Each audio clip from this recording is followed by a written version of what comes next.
Hello, good morning. Welcome to iOS Online Tuitions for Judicial Services. Today we will start with the Negotiable Instruments Act. Negotiable Instruments Act, we will be dealing in Negotiable Instruments Act with the main part of the Negotiable Instruments Act. So you have actually lot of details in the Negotiable Instruments Act for the definitions, the meanings and all that, okay?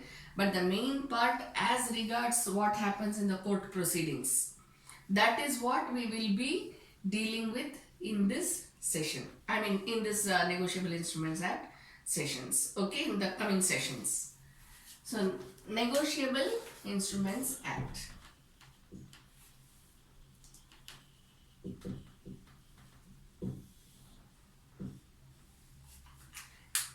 Definitions, you can look into the book, but what we are going to do is only the analysis part of this, okay? So, negotiable instruments. Instruments means anything which can be written. Something which can be transferred. Okay? And what is a negotiable? It has negotiability. Negotiability includes assignability as well. So when you are talking about negotiability and assignability, what is negotiable? Sometimes when we are speaking just like that about let's negotiate, come on. We have the arbitration clause in the contracts also. So what is it about? Let's negotiate, come, we'll sit across the table and negotiate. What is that negotiation? Something which can be exchanged, something which can be negotiated upon. You can exchange one for the other, right? That is known as negotiated. So any instrument which can be negotiated for something else is known as a negotiable instrument. When we are talking about negotiable instrument, the main features of negotiable instruments are negotiability, assignability. Negotiability, as we have already said, it can be exchanged. Assignability means something which can be assigned. Assigned means what? It can be transferred to somebody else. Even though the instrument itself, it's not transferred to anybody else, the interest in the instrument can be transferred. Okay? Transfer of Property Act we read about. Actionable claims, you remember? Actionable claims also speaks about negotiable instruments. So something which can be assigned. Okay, and then we have in CPC, we have it in so many places that negotiable instruments can be assigned. We have the holder in due course. Who is a holder in due course? Holder for a consideration, right?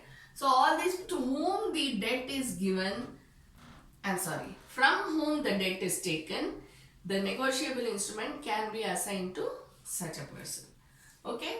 Now this is as far as the introduction to Negotiable Instrument Act is concerned. We will go to the various definitions, of which we will deal only with the meanings.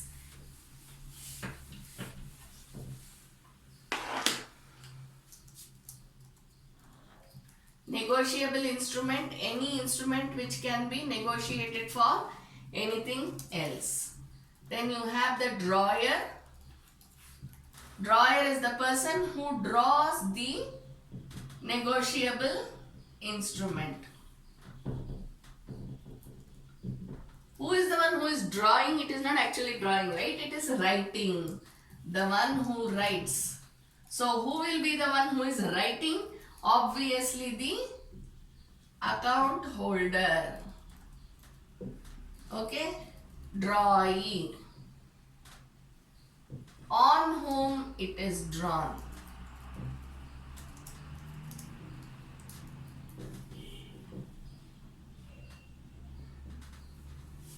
So who will say, suppose drawer is Jyoti. Drawee will be Jayashree. Okay. So the person whose name is written there, we write it. Sometimes we write it as self. Right. So drawee is the person in whose name the negotiable instrument is drawn. Then you have the payer. the one who pays. The one who pays may be the drawer or may be any other person.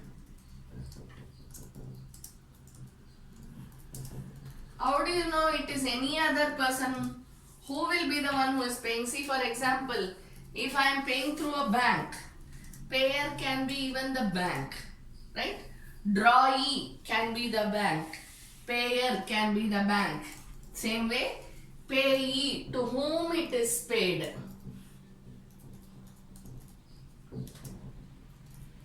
Can also be the bank. It can be any individual, any bank, any financial institution. You understand? But only thing, on whom it is drawn, whose name is written is known as drawee. To whom it is paid is known as payee. Drawer is the one who writes. Payer is the one who pays. Clear? These are the differences. Then we go on to holder. Holder is the one who holds the negotiable instrument. When we say he holds the negotiable instrument, it is in his possession. Okay. So, who is the holder? Holder is the one who possesses the negotiable instrument. It can be the drawer, it can be the drawee, it can be the payer, it can be the payee. It can even be the office boy of some company. It can also be some clerk of some company. Right? So, it can be anybody, someone who possesses the negotiable instrument. Next we go to holder in due course. Who is a holder in due course? He possesses the negotiable instrument in consideration. He possesses the negotiable instrument in consideration. Okay? So, negotiable instrument in consideration means what? See, suppose I am giving a check for whatever are the services that I get. For whatever are the services that I get. Okay? Now, when you are buying this, video, you will have to pay negotiable instrument. That is, you will be paying via check, probably. Okay, so however you are paying, then it is for a consideration. So, anyone who possesses, if I am undertaking a service, so I say I go to a hotel and I stay there for probably 1 month or 1 week or whatever it is. And then what? I don't have cash, I don't have a card, so what I will do, I will write a check in favor of the hotel. So, who will be the hotel holder in due course? It will be the hotel, because they are holding the negotiable instrument in consideration. For consideration. Understand? It is a consideration. It is as a consideration that is given there. And then you have holder in honor. Honorarily, a person holds a negotiable instrument. That is also there.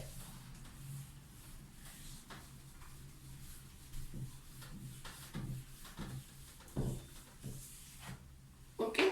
So, what are the characteristics of a negotiable instrument? Negotiability, assignability. And we have already seen the various holders, payers, drawers and all that. Now, we'll go to the next one. That is presentment. See, one thing you should remember. Negotiable Instrument Act comes under the special contracts, right? So, they are also under contracts. So, when we are talking about the negotiable instrument, the negotiable instrument itself acts as a contract. Just like how we have the, say for example, negotiable instruments, check, DD, okay, promissory note, bills, vouchers, bill of lading, anything you want you can take. Anything which can be exchanged for money. That is known as negotiable instrument. So, you have bill of lading and then so many such things, you know, by cargo or airway bill, whatever you have, all these will be deemed to be negotiable instruments. Okay.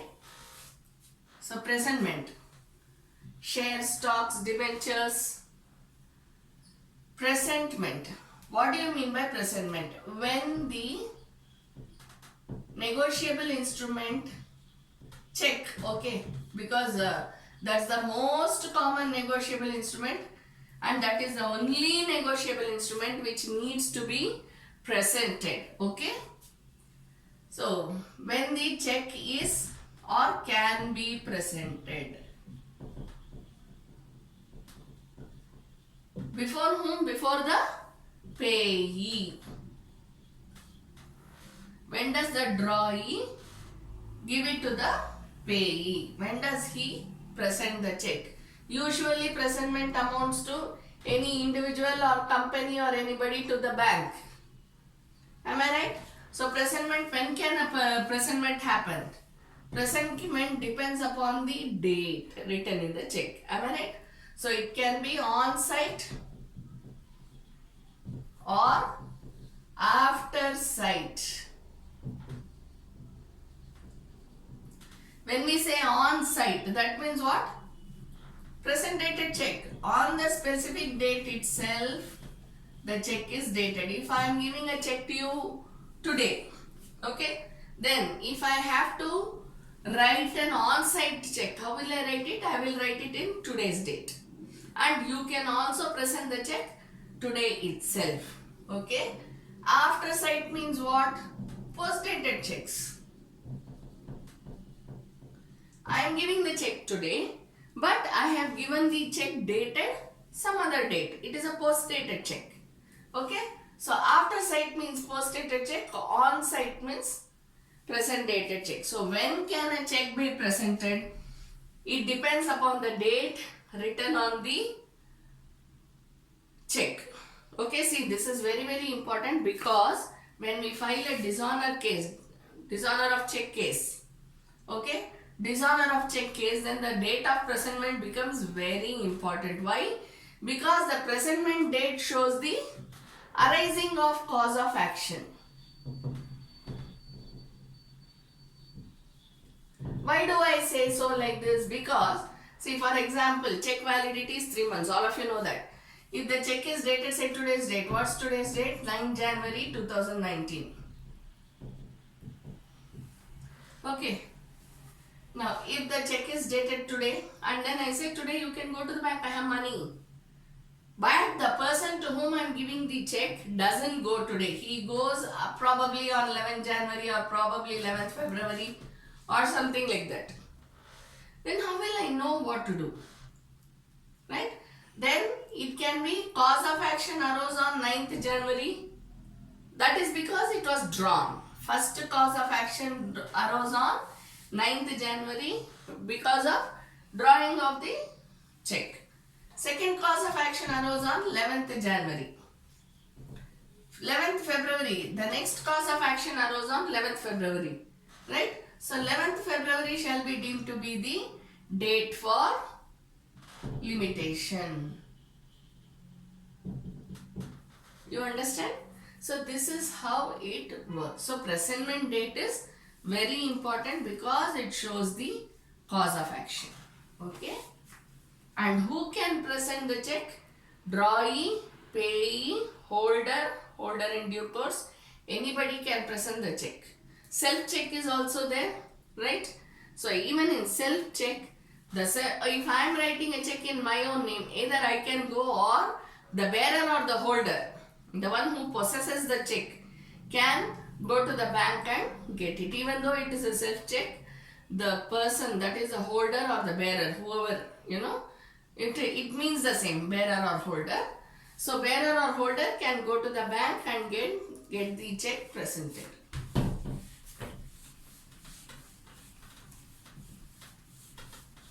So what is important is presentment. Who does it? See, if the check is drawn on a person's name and other than his authorized representative. This is common in all the laws, especially the Contract Act. So if I have drawn the check in a particular drawee's name, then some third party goes in and says, please give the check, please honor the check. And the check is not honored, it is dishonored. So the third party, can they file a case? No. Unless it is an actionable claim. It has come to the third party via the drawee. We read it in Transfer of Property Act, right? So actionable claims. If it is an actionable claim, if it has reached the hands of third party as an actionable claim, then it is okay. And that too, the judgment should be in favor of me. Otherwise, it will be a problem. Am I right? So all these things are necessary for you to know what is it. So presentment after and on site, and who can present the check. These are all very, very important. Who can present the check? When can it be presented? Suppose it is presented after the validity of the check, validity period of the check itself, 3 months. Then there is no question of filing a dishonor for check case. Right? Dishonor of check case. Okay, why? Because the check has lost its validity. Therefore, no question of filing a case at all arises under section 138A of Negotiable Instruments Act. Okay. Now this is as far as the preliminary is concerned. Now types of negotiable instruments, you know, check, DD, demand draft. Then you have the promissory note.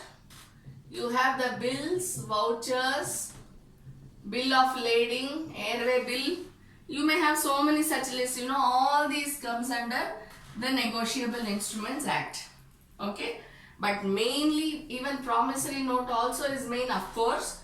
There is no question about DD because demand draft is given only after we pay the money. So we rarely get any disputes for demand draft. Bills, vouchers, promissory notes, these all come under recovery suits. So it doesn't come under Negotiable Instruments Act as such for the purpose of enforcement of law. Understand?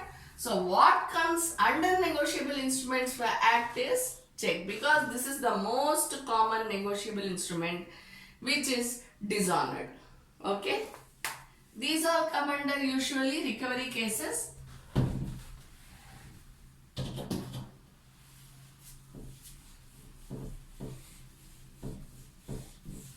Now we go to the check dishonor. Dishonor of check. Section 138A of Negotiable Instruments Act, read with section 142 of Negotiable Instrument Act. Some people write even 200 CRPC. Some advocates. Okay. So actually 200 CRPC speaks about the written complaint. Written or oral complaint to the magistrate, right? So it's a general provision. Section 138A deals with the dishonor of check. Okay. Now let us see what are all the grounds on which enforcement is allowed under Negotiable Instruments Act. Usually, how is the grounds for dishonor? Let's write it that way. Grounds for dishonor. What are all the grounds? What do you mean by dishonor? Dishonor means the bank says, no, this is not a valid check. Please take it back. Okay? Or we cannot make payment on this check. Please take it back. That is known as dishonoring. Okay? Now, when the bank does not honor,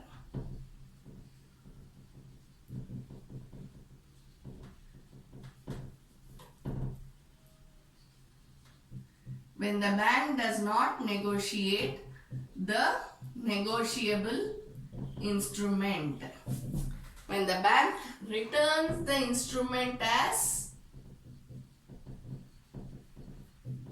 not negotiable, very important. Okay, when the payer returns the negotiable instrument as being not negotiable. Understand? In that case, the dishonor happens. First one, when the check is tampered with. There is some tampering with it, either there is smudging or something like that. Then, illegible, torn, smudged. Smudged means what? there is a this thing and then this becomes like this. That is smudging. And then overwriting.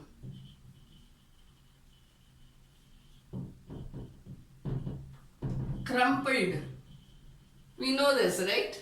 If we fold the check and then go and give it to the bank person, he says, what is this? Please don't fold it. We cannot negotiate the check at all. We cannot give you the money for this folded check. Go bring another check. If the sign does not tally, he doesn't honor the check, right? 8. Where there is overwriting. Overwriting is already done. Then where the account is closed. Okay. Then number 9. Where there is an order for stop payment. And then last one where there is insufficient funds.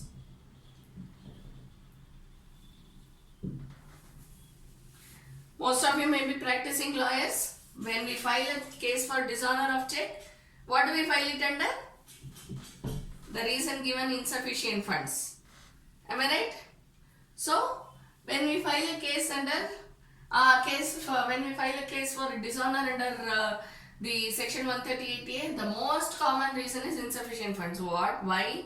Because having given the check, it is the obligation of the drawer. Obligation of the drawer to keep sufficient funds in his account. Why? Because the negotiable instrument, the check, is a contract in itself. There is no need for a separate 10-page contract and then a check. There is no need. The check itself, the negotiable instrument, any negotiable instrument for that matter, is a contract in itself. Am I right? Even if I have a bill, I can go and exchange whatever I have purchased. Why? Because the bill shows that I have a contract between me and the shopkeeper. Right? So, in the same way, even the check is a negotiable instrument and it is a contract. So, there is an obligation on the part of the drawer or payer. Sometimes drawer himself is the payer. Whatever, however it is, drawer is the payer, right? It depends. So, the payer or the drawer, it is the obligation of the person who draws the bill or pays the bill to keep sufficient funds in his accounts once he draws a check. Understand?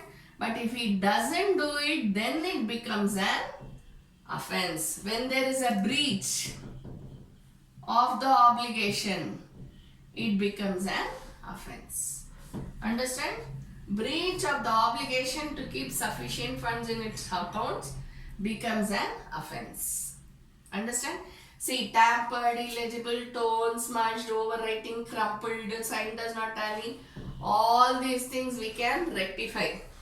There is no need to go to court and say, Your Honor, it is tampered with. Your Honor, it is illegible. We don't have to go to court for all these things, right? But when it comes to this, I will tell you about these two. But for insufficient funds, it is very, very common ground, and this breach of this obligation to have money, to keep sufficient amount. When I say sufficient, it doesn't mean that if the bank person says 1000 rupees maintenance balance should be maintained, that is sufficient. Then I will draw a check for 5000 rupees, but I will keep 1000 rupees because the bank person told that 1000 is sufficient. We are not talking about the balance which has to be kept in the bank. We are talking about sufficient balance which should tally with the check amount. If I have given a check for 5000 rupees, I should have at least 6000 rupees, right? So that he can take the 5000 rupees and leave the 1000 intact. Clear? So this is what? This is the obligation which needs to be followed in insufficient funds. If this is not followed, then it becomes an offense. So obligation of the drawer is to keep sufficient funds in tally with the check amount. Understand? So if he does not keep, then it amounts to a breach of the contract. But what happens in case of check? The breach of the check becomes an offence under section 138A of Negotiable Instruments Act. Okay, thank you.